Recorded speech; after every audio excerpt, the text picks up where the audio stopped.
Bonjour peuple de Dieu, nous sommes là pour vous annoncer une bonne nouvelle. Que le Seigneur vous bénisse partout où vous êtes. Nzambe asel abino bikamwa biskano sobozali. Souci na biso ezali to atteindre bino au travers ma vidéo toujours sale. Les apôtres fils que to comprendre ma réalité oyo eza na biso na kata mokili. Bien-aimé, nous voulons parler sur la profondeur. La profondeur. D'autres part, la profondeur appelle la profondeur. Si tu n'es pas profond dans la vie, tu n'hériteras pas les choses qui est profond. Ça veut dire, il faut chaque fois, ozalaka moto oyo, azolinga mingi la profondeur. Na ko expliquer là-dessus pour te comprendre que Nzambe oyo abenga biso na ministère pe na lotomo aza Nzambe oyo azalaka superficialité, mais aza Nzambe oyo aza tellement profond, tellement grand. Parce que bato ba servir Nzambe, il faut bazala tellement profond. Histoire moko na Bible pour vous exhorter là où vous êtes. Bible zo na biso bolebeti. Il y avait un homme qui s'appelle Pierre. Dans le livre, il y a Luc chapitre 5. Luc chapitre 5, verset 2. La Bible nous dit que un jour, Pierre, comme un pêcheur, avant Koloba, il a pêché toute la nuit sans rien prendre. Il arrive au matin, Azena posa abana kosokola ba filet. Lorsqu'abani kosokola ba filet, après quelques temps, le Seigneur Jésus a eu poussa en liboso na ye a sengé dans nos barques. Alors bien été pesanga barque na yo, Pierre pas boité, Pierre a donné sa barque. Jésus a commencé à prêcher na kata barque yango, oui solo malam. Mais ce qui m'intéresse, c'est quoi? Ça veut dire il y a une possibilité dans la vie de l'homme. Pour oser profondeur, il faut oser na moto pesi accès. Parce que ce qui n'a biso moko, tout ça na makuke comme profondeur. Mais à l'aide de l'Éternel, à l'aide de l'Éternel dans la makuki, il y a que profondeur pour na koloba boyi. Que si tu reçois Jésus dans ta vie, il va commencer à faire une route avec toi. Nzamba kosala nzela moko na yo bonotambola vis-à-vis na ye. Pendant le banin. Remarquez une chose qui se passe ici. Lorsque Jésus a sengé barque, il a donné les barques. Ok, barque selon la révélation, c'est le cœur d'une personne. Au moto, aza pour recevoir d'abord Jésus dans la vie. Ça veut dire, lorsque tu reçois Jésus dans ta vie, Jésus a kokota na bi na yo, il commencera à prêcher dans ta vie.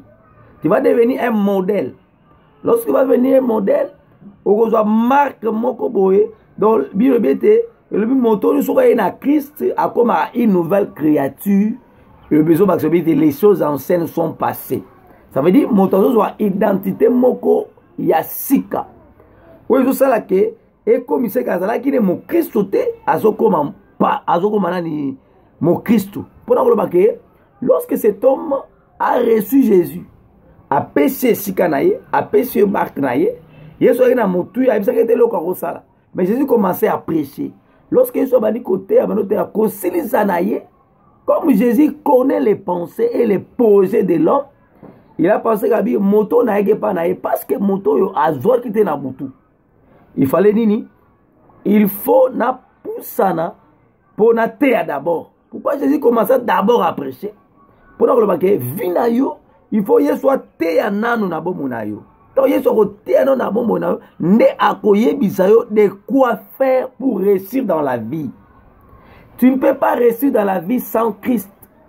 Yesu azali moteur, thème, azali hauteur et élévation à moto. Ce qui est na bomo na yo, vino faut tika la bongo te, faut vino changer.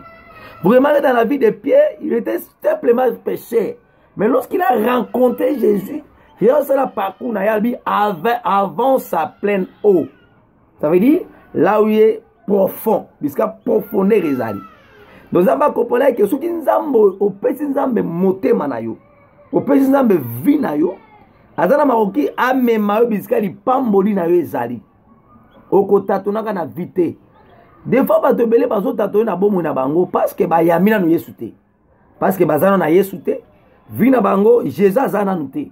Yango zomona lorsque Jésus azate bango baozalaka automatiquement effacé. Baozala na propre effort na bango. Bien venez à moi pour tout qui êtes fatigué, chargé, et moi Dieu je vous donnerai du repos. Mais biso to linga ko même lanzambe mi kumba to anangote, n'est problème. Mais Pierre a compris que je laisse la place au Seigneur Jésus abanan côté na kati ya vinanga o ezala ki barque. Tant on pesa qui est vie, ne yeso ko pesa e ba directive avant sa pleine eau. Il a compris que ce qu'on a la carte de futilité au gozolo côté. Mais si tu entres en profondeur, l'Éternel te bénira. Nzamba petite chose. Dieu est un Dieu de grandes choses. Ce que il faut comprendre bien. Il faut comprendre les bougies prophétiques. À comprendre que l'Éternel volonté n'est pas nini na bomunanga. Est-ce que les chemins dans os joie? Et ça la mukano nzambe toi la mukano nzambe te. Yango bien aimé biskan sozali. Naza koye bisayo en tant que moi nzambe. Tu es un enfant de Dieu. Onzambe a benga yo po ayebi. Ayebi que vie na yo eza vie moko tellement important.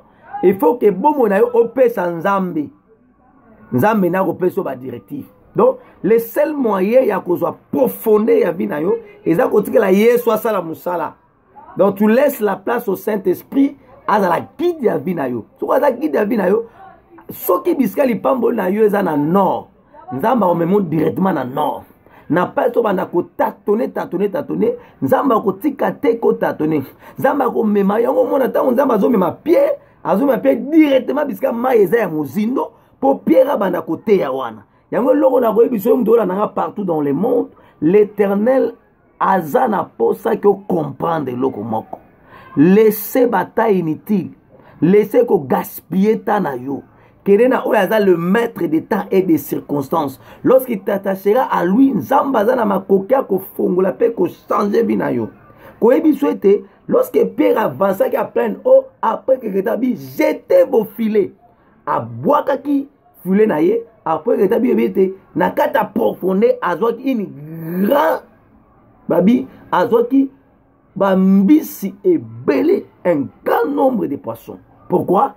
Parce que l'Éternel a un maître, a maître mon quoi ko diriger ma lampe, a maître mon ayebi bisika li pambo na biso ezali. Parce que lui ne a créé biso. Lorsqu'il teli biso, ayebi ke na ko pambole na est, ayebi ke na ko pambole na nord. Mais ce que yozani ne peut sans nzambe confiance pour nzambe amema yo bisika li pamboli no ezali. Cet homme a compris qu'il faut laisser la place au Seigneur Jésus. Quand on va même y a Yeshua qui malobité avec Jésus n'a souhaité. N'habite bateau nous sommes là nangai. Soki na Yesu Masia au côté jamais ko échouer. Yo kenaka toujours liboso. Que le Seigneur vous bénisse. Moi votre humble serviteur le pasteur Jérémie, je voulais vous exhorter pour vous dire que la profondeur, ce qui au comprendre où est mon colo profondeur c'est le Seigneur Jésus, c'est qu'elle a place aye ba ko guider yo. Aye bakotambusa yo akomemo bisika lipamboli na yo ezali. Kota tonne tes pasteurs, kota tonne tes frères. Tu commences à poser des questions nzambe na bité obwakanga osundolanga te parce que tu n'as pas compris. Tu n'as pas écouté la voix de Dieu. Il faut écouter d'abord la voix de Dieu pour nzamba orienter yo bisika révélation ya vie na yo ezali. Pour nzamba orienter bisika lipamboli na yo ezali. Okolobote na vai na karto yo bandoki bazolo kanga te. L'Éternel est partout. Bisika nous okonyata bien bete e pesa melayo. Mais ce que zo pesa melayo te parce que tu n'as pas compris. Que Dieu vous bénisse. Ce matin, je voulais partager avec vous cette vidéo. Tikanzambe apambola bino partout bozali. Moi, votre frère, le pasteur Jérémie. Ceux qui n'ont 8 ans, n'a pas la bino vidéo. Ils ont été pour la prestige. Mais ça, pour ne fils que souci n'angeza. Oyoka quelque chose. Au comprendre que l'Éternel, c'est lui le maître de la profondeur. Attache-toi à lui. N'a pas Timothée, n'a papa Nangai Timothée Nsangu. napesi mbote na mama nanga Sandrine Sangu, napesi mbote na ba frère nanga tous ya église Le Vainqueur, napesi ba serviteur nyonso ya Ramo Ministry, Nzambe apambola bino, natangi kombo ya pasteur Charlie, natangi Doking, natangi ba sali nyonso, ba mama nyonso ya Ramo Ministry, kotanga ba papa na biso, ba koko na biso, comme mon grand-père, pasteur, bien apôtre Lévi Mbuta. Que le Seigneur, Nzambe na yo, apambola yo, na pamboli docteur, koloba ete Nzamba docteur, notre docteur Dodo Kamba, ou azalelo évêque, ou azalelo représentant légal de l'église de Réveil, que Dieu des cieux apambola yo, a conduire yo, a peso ba grande révélation. En tout cas, nous sommes ensemble pour nous koloba été, tous un souci, il y a comme Nzambe partout. Que le Seigneur vous bénisse abondamment. Apambola bino, apambola batunyonso, famille nangai, libota nangai, bozala béni. Je bénis l'homme de Dieu, je bénis des hommes de Dieu, des femmes qui servent l'Éternel avec toute certitude. Que l'Éternel vous bénisse. Merci beaucoup.